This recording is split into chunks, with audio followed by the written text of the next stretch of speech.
Good evening, ladies and gentlemen. From Washington, your nation's capital, the National Broadcasting Company brings you the special Constitution Day address of the President of the United States. On the grassy, moonlit slopes of the Washington Monument grounds are more than 75,000 persons eagerly awaiting the address of the President. From the special platform in the Sylvan Theater, the chief executive faces the great stone obelisk that honors the first President of our nation. To the right of the Speaker's platform in flag-draped boxes are the members of the Diplomatic Corps, and to the left the Cabinet, members of Congress, and other distinguished guests. This great open-air ceremony climaxes a day-long celebration arranged by the United States Constitution Sesquicentennial Commission under the direction of the Honorable Saul Bloom, member of Congress from New York. He is presiding, and we present Mr. Bloom. Ladies and gentlemen, the President of the United States.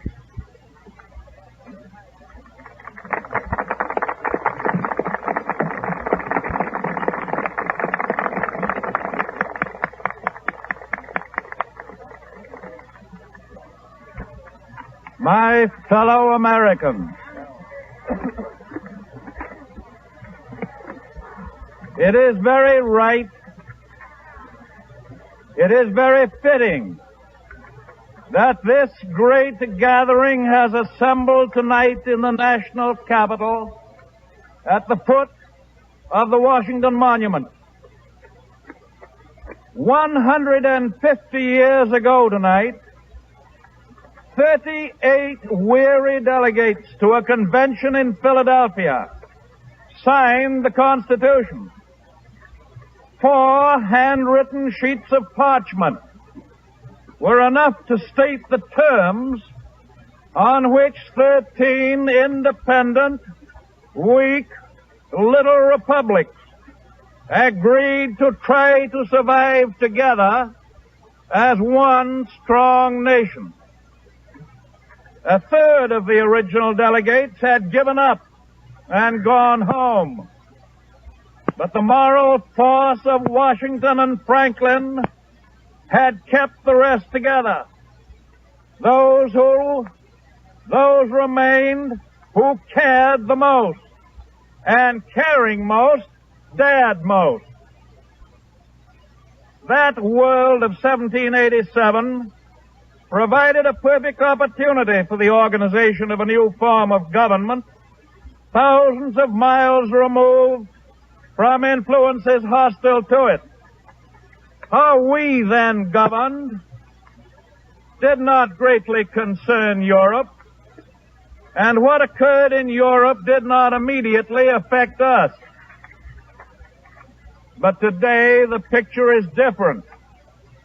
What we do now has enormous, immediate effect, not only among the nations of Europe, but also among those of the Americas and the Far East. And what in any part of the world they do, as surely and quickly affects us. In such an atmosphere, our generation has watched democracies replace monarchies which had failed their people, and dictatorships displaced democracies which had failed to function. And of late we have heard a clear challenge to the democratic idea of representative government. We do not deny that the methods of the challengers, whether they be called communistic or dictatorial or military, have obtained for many who live under them material things they did not obtain under democracies which they had failed to make function. Unemployment has been lessened, even though the cause is a mad manufacturing of armaments. Order prevails, even though maintained by fear at the expense of liberty and individual rights. So their leaders laugh at all constitutions, predict the copying of their own methods, and prophesy the early end of democracy throughout the world. But, my friends, both that attitude and that prediction are denied by those of us who still believe in democracy.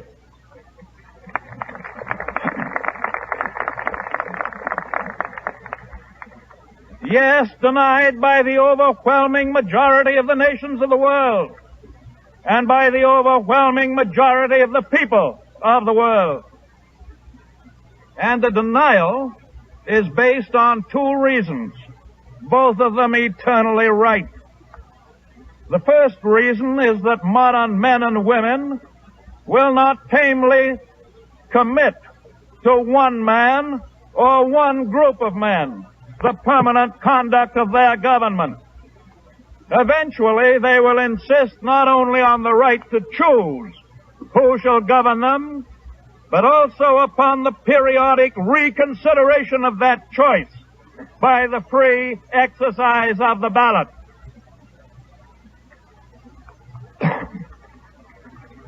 And the second reason is that the state of world affairs brought about by those new forms of government threatens civilization.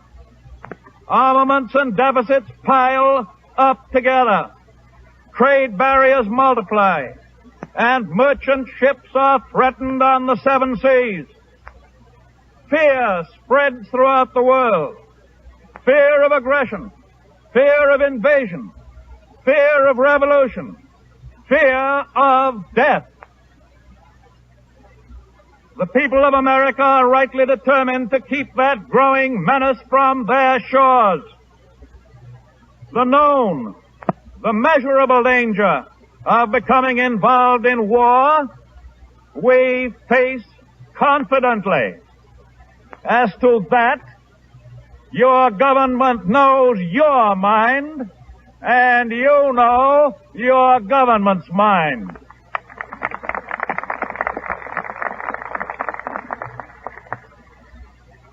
But it takes even more foresight, intelligence, and patience to meet the subtle attack which spreading dictatorship makes upon the morale of a democracy. In our generation, a new idea has come to dominate thought about government. The idea that the resources of the nation can be made to produce a far higher standard of living for the masses of the people if only government is intelligent and energetic in giving the right direction to our economic life. That idea, or more properly, that ideal, is wholly justified by the facts. It cannot be thrust aside by those who want to go back to the conditions of 10 years ago, or even preserve the conditions of today. It puts all forms of government to proof. That ideal makes understandable the demands of labor for shorter hours and higher wages, the demands of farmers for a more stable income, the demands of the great majority of businessmen for relief from disruptive trade practices, the demands of all for the ending of that kind of license, often mistermed liberty, which permits a handful of the population to take far more than their tolerable share from the rest of the people.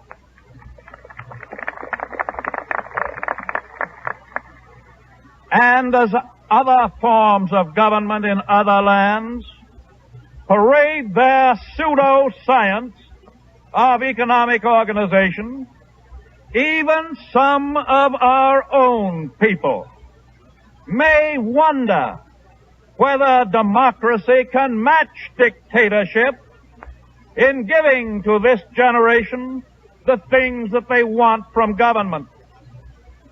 We have those who really fear the majority rule of democracy, who want old forms of economic and social control to remain in a few hands.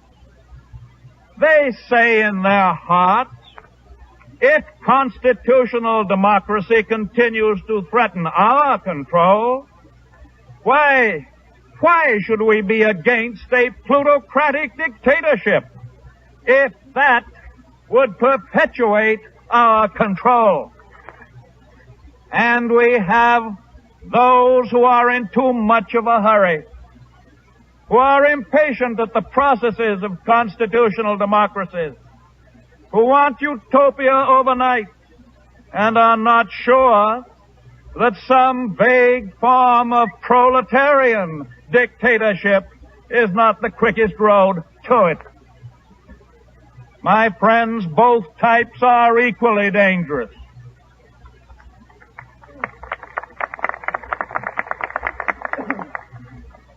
One of those types represents cold-blooded resolve to hold power.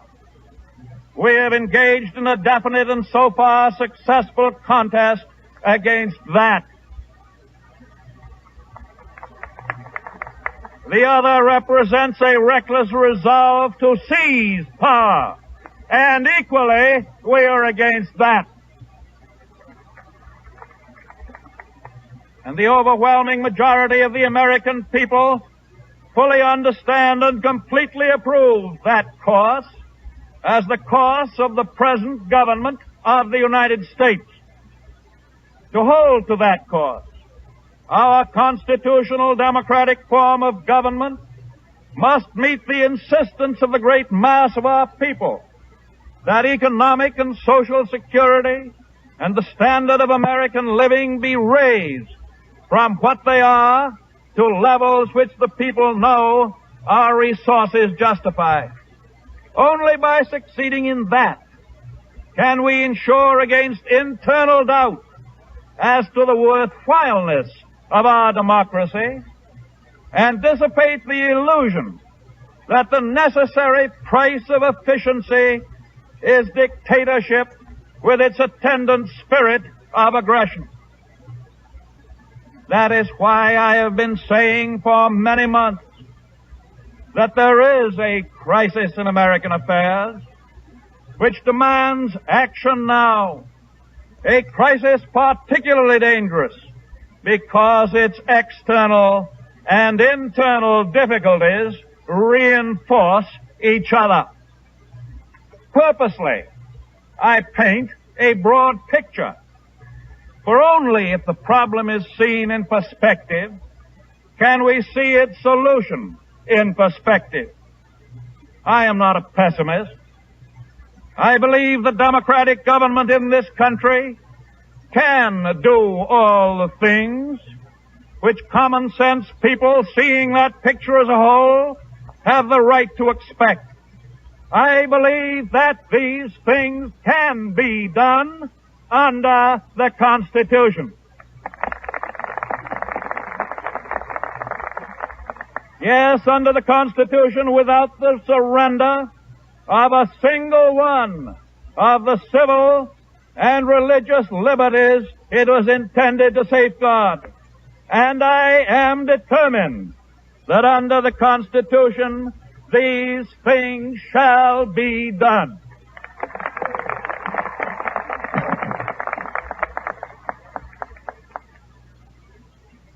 Let us remember that the men who wrote the Constitution were the men who fought the Revolution. They had watched a weak emergency government almost lose the war and continue economic distress among those 13 little republics at peace, but without effective national government. So when these men planned a new government, they drew the kind of agreement which men make when they really want to work together under it for a very long time. For the youngest of nations, they drew what is today the oldest written instrument under which men have continuously lived together as a nation. The Constitution of the United States was a layman's document and not a lawyer's contract.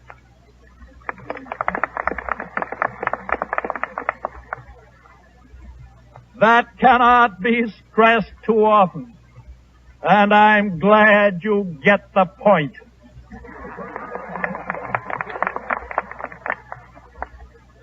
Madison, most responsible for the drafting of the Constitution, was not a lawyer, nor was Washington or Franklin, whose sense of the give and take of life had kept that convention together.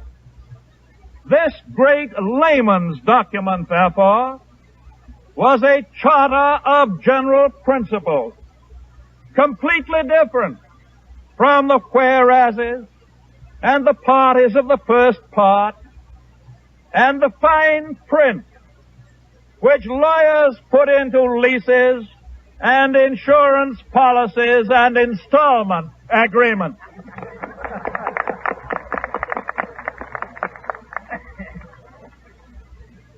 When the framers were dealing with what they rightly considered eternal verities, unchangeable by time and circumstance, they used specific language.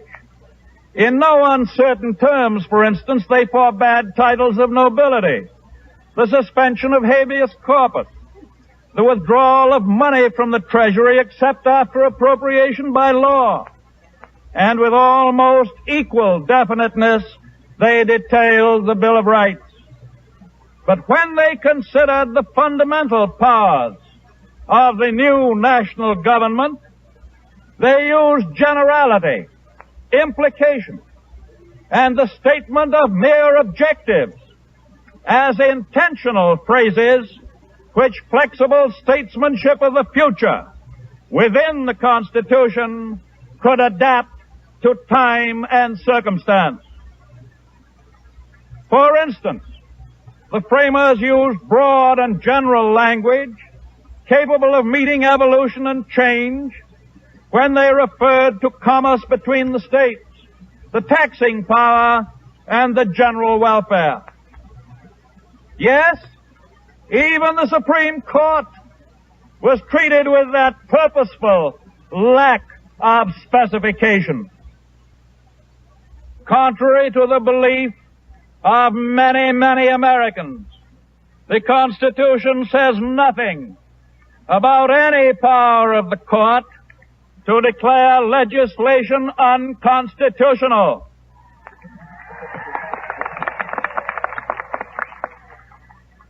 Nor, parenthetically, does it mention the number of judges for the court.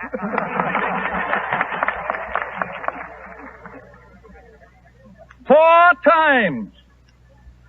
times the Constitutional Convention voted down proposals to give justices of the court a veto over legislation. Clearly, a majority of the delegates believed that the relation of the court to the Congress and the executive, like the other subjects treated in general terms, would work itself out by evolution and change over all the years. But for 150 years, we have had an unending struggle between those who would preserve this original broad concept of the Constitution as a layman's instrument of government and those who would shrivel the Constitution into a lawyer's contract. Read it as if it were the fine print on the back of your insurance policy. Those of us who really believe in the enduring wisdom of the Constitution, we hold no rancor against those who professionally or politically talk and think in purely legalistic phrases. We cannot seriously be alarmed when they cry unconstitutional at every effort to better the condition of our people. Such cries Such cries have always been with us, and ultimately they have always been overruled. Lawyers, distinguished in 1787, insisted that the Constitution itself was unconstitutional under the Articles of Confederation. But the ratifying conventions of the states overruled them. Lawyers, distinguished in their day, warned Washington and Hamilton that the protective tariff was unconstitutional, warned Jefferson that the Louisiana Purchase was unconstitutional, warned Monroe that to open up roads across the Alleghenies was unconstitutional. But the executive and the Congress overruled them. Lawyers, distinguished in their day, persuaded a divided Supreme Court that the Congress had no power to govern slavery in the territories, that the long-standing Missouri Compromise was unconstitutional, but a war between the states overruled them.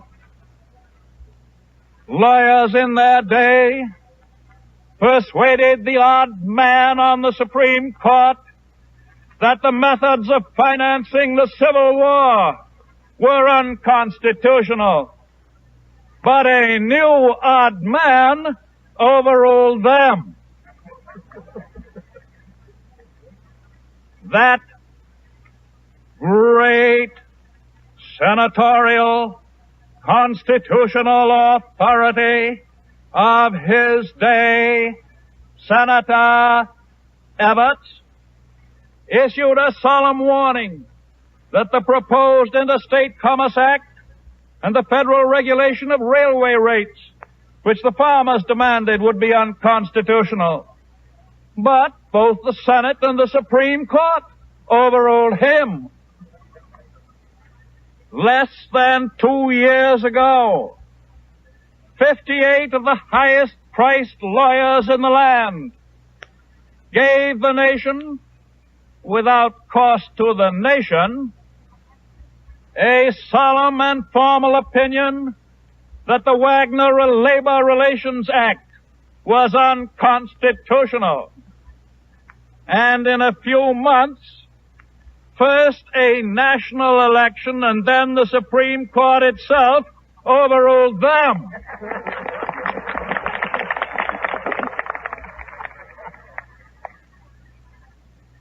For 20 years, the odd man on the Supreme Court refused to admit that state minimum wage laws for women were constitutional. A few months ago, after my message to the Congress on the rejuvenation of the judiciary, the odd man admitted that the court had been wrong for all those 20 years and overruled himself.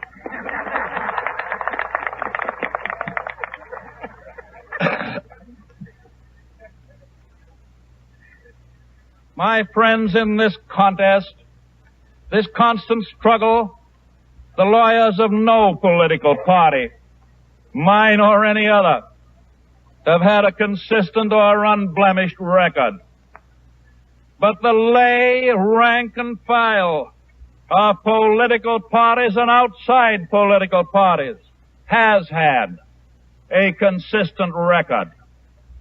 Unlike some lawyers, they have respected as sacred all branches of their government. They have seen nothing more sacred about that branch furthest removed from the people than about either of the others which are nearest to the people. They have considered as most sacred the concrete welfare of the generation of the day, and with layman's common sense of what government is for, they have demanded that all three branches be efficient, that all three be interdependent as well as independent, that all three work together to meet the living generation's expectations of government. That lay rank and file can take cheer from the historic fact that every effort to construe the Constitution as a lawyer's contract rather than a layman's charter has ultimately failed. Whenever legalistic interpretation has clashed with contemporary sense on great questions of broad national policy, ultimately, the people and the Congress have had their way. But that word ultimately covers a terrible cost. It cost a civil war to gain recognition of the constitutional power of the Congress to legislate for the territories. It cost 20 years of taxation on those least able to pay, to recognize the constitutional power of the Congress to levy taxes on those most able to pay. It cost 20 years of exploitation of women's labor to recognize the constitutional power of the states to pass minimum wage laws for their protection. It has cost 20 years already, and no one knows how many more are to come to obtain a constitutional interpretation that will let the nation regulate the shipment in national commerce of goods sweated from the labor of little children.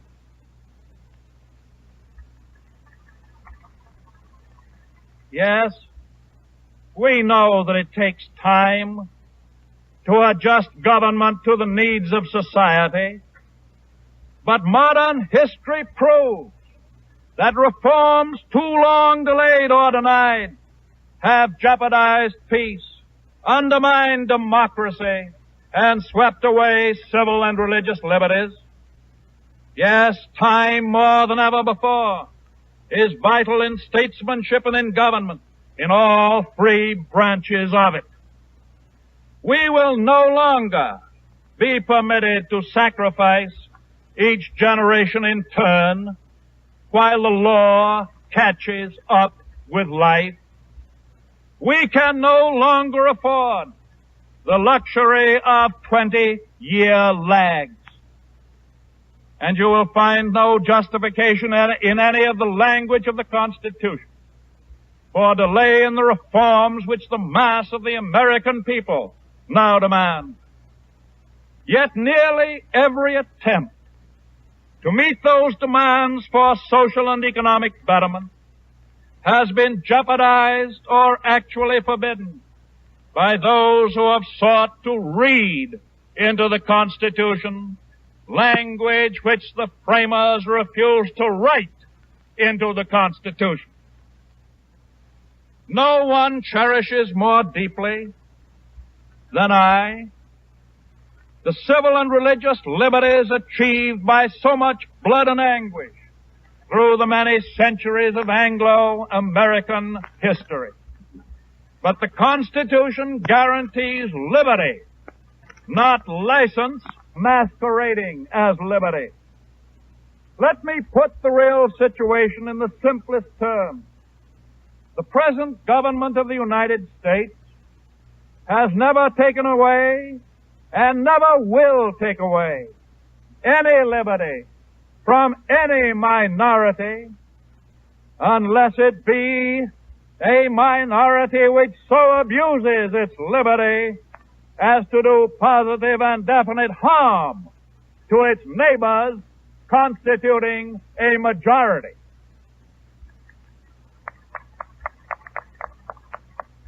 And the government of the United States refuses to forget that the Bill of Rights was put into the Constitution not only to protect minorities against the intolerance of majorities, but to protect majorities against the enthronement of minorities.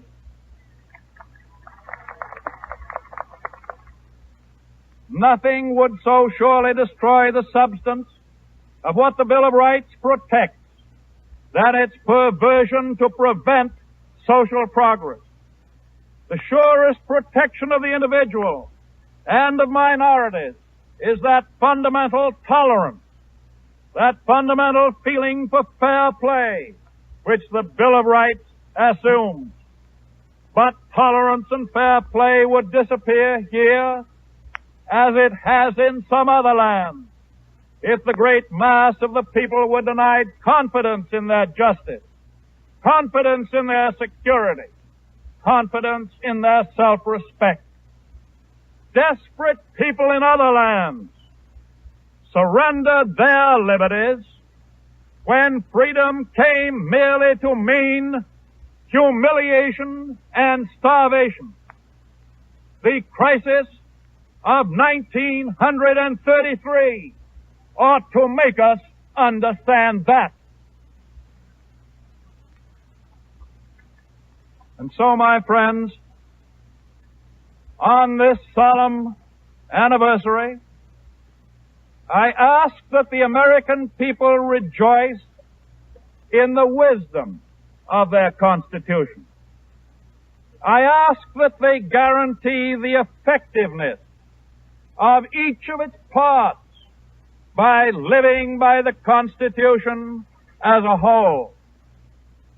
I ask that they have faith in its ultimate capacity to work out the problems of democracy, but that they justify that faith by making it work now rather than 20 long years from now.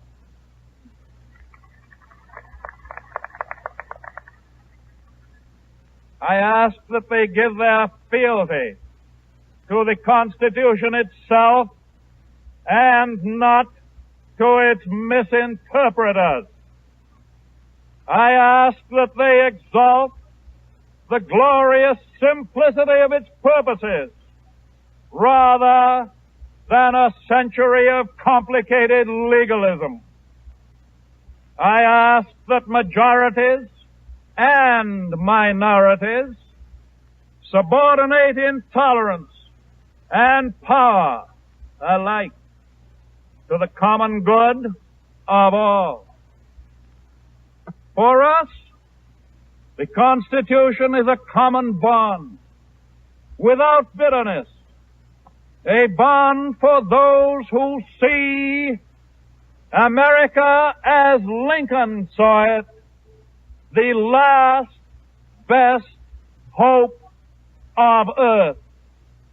So we revere it, not because it is old, but because it is ever new, not in the worship of its past alone, but in the faith of the living who keep it young, young now, young in the years to come.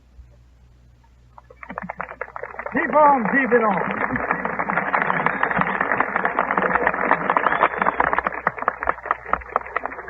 Ladies and gentlemen, you have heard the President of the United States speaking from the Sylvan Theater in the nation's capital before a Washington audience of more than 75,000 and a radio audience of many millions. Because of the worldwide interest in this address by the President, the National Broadcasting Company arranged for its transmission to every quarter of the earth. Powerful shortwave transmitters at Schenectady, Bound Brook, and Pittsburgh have sent out his words for rebroadcast in Central and South America and over the nationwide broadcasting facilities of England, France, Austria, Czechoslovakia, Germany, Holland, Hungary, and Switzerland. This address of the President was the climax of hundreds of celebrations held today throughout the nation in observance of the 150th anniversary of the signing of the United States Constitution.